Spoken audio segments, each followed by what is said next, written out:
I never thought I would share this story. My life has taken a turn I never expected. My name is Isabella, and I am a 45-year-old single mom raising my 27-year-old son Matteo. In our small family, we helped each other and loved each other, always sticking together through life's challenges. Matteo was my support and I was his. He was my unwavering support on the toughest days, whether it was comforting me through financial difficulties or just quiet evenings with a cup of tea. Similarly, I was his guiding star, supporting him throughout his educational journey and celebrating every little victory together, from his first job offer to the little thank you notes he received at work. One winter evening, Matteo came home after a busy day of work and school. He collapsed on the couch and fell asleep almost instantly, unable to hide his fatigue. I noticed something was wrong. Putting aside the book I was reading, I walked over to him, feeling a mixture of anxiety and curiosity. "Is something wrong, Matteo? What's wrong?" I asked softly, my voice barely above a whisper.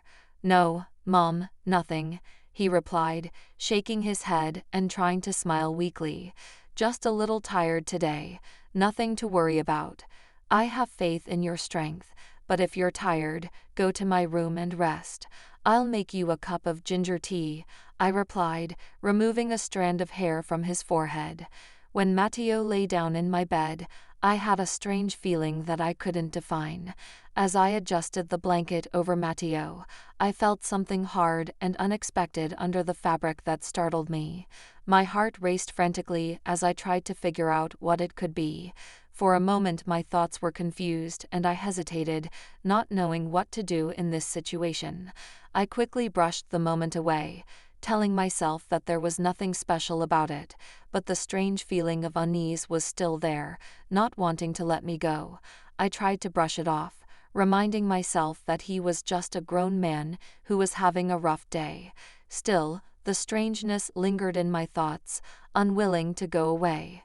After making tea, I went back in, determined to get rid of the emotions bubbling inside me.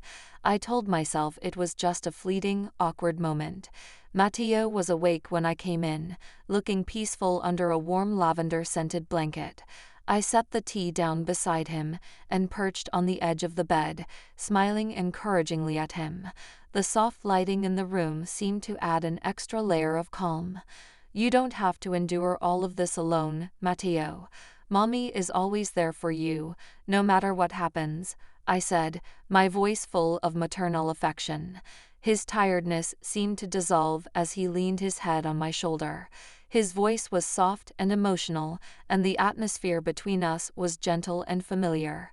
The warmth of the moment began to morph into something more obscure, a mixture of familiarity and anxiety that neither of us could articulate. It seemed that an invisible line had been crossed, leaving an unspoken tension between us that grew stronger by the second. The air was heavy, filled with emotions we couldn't put a name to, and they lingered like a storm cloud waiting to burst. I stood up, trying to keep my composure. I could feel the tension in the air, and Matteo's firm hand on my arm made my heart race. I tried to breathe evenly, masking the swirl of emotions inside me. There was an unspoken connection between us that neither of us knew how to react to. Suddenly the doorbell rang, interrupting the moment. I hurried to answer it and found our neighbor David standing there with tools to fix the heating system. His warm demeanor immediately diffused the situation. I laughed at his jokes while he worked, and Matteo retired to his room, seemingly unperturbed by David's presence. David's kindness had always been a source of comfort, and this evening was no exception. I remembered how he had once stayed late to help mend our garden fence after a storm, and had even brought homemade pasta for us to share when the work was done. His caring gestures made life's little annoyances a little easier. When he left, Matteo appeared with a thoughtful expression on his face. "Mom, do you like David?" he asked directly. Curiosity and something deeper could be heard in his voice. I was stunned by his question. "Don't be silly, Matteo. He just came to help with the heater," I said, trying to wave him off. "But you don't smile at me like that," he replied, his tone serious and his gaze unwavering. I tried to reassure him, but his words lodged themselves in my mind, planting seeds of doubt and introspection. Later that evening, as Matteo and I sat quietly alone together, I put my hand on his shoulder. "We've been through a lot together, Matteo, but I need you to realize that while my love for you will never change, I need other relationships to balance my life." Matteo's eyes reflected a storm of emotion. "Mom, I'm afraid I'll be abandoned if you find someone else," he confessed, his voice trembling slightly. I squeezed his hand tightly, willing him to understand. "You will never be left behind, Matteo. My love for you is unique, but we both need to grow, to step outside the comfort zone we've created for so long." Matteo nodded, though his face remained contradictory. His eyes darted around, as if he was searching for the right words but couldn't find them. It was clear that there was an internal struggle going on inside him, the fear of losing the bond we shared, and the realization that change was inevitable. He furrowed his eyebrows and clenched his hands into fists, a nervous gesture I'd seen before when he was deep in thought. Despite his nod, his indecision spoke to the storm of emotions raging inside him. That evening, I wrote him a letter outlining my thoughts and my hopes that we would both find balance and understanding. I expressed my pride in him and wished that we would both begin a new chapter in our lives. I left the letter on the kitchen table for him to find the next morning. When Matteo read the letter, tears came to his eyes.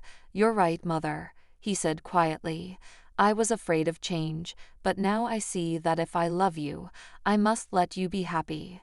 We hugged tightly, and in the days that followed, Matteo focused more on his work and personal growth.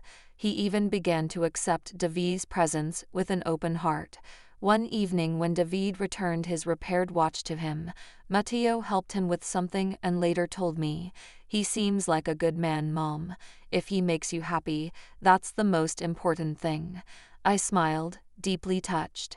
Matteo's maturity and understanding signaled his maturation.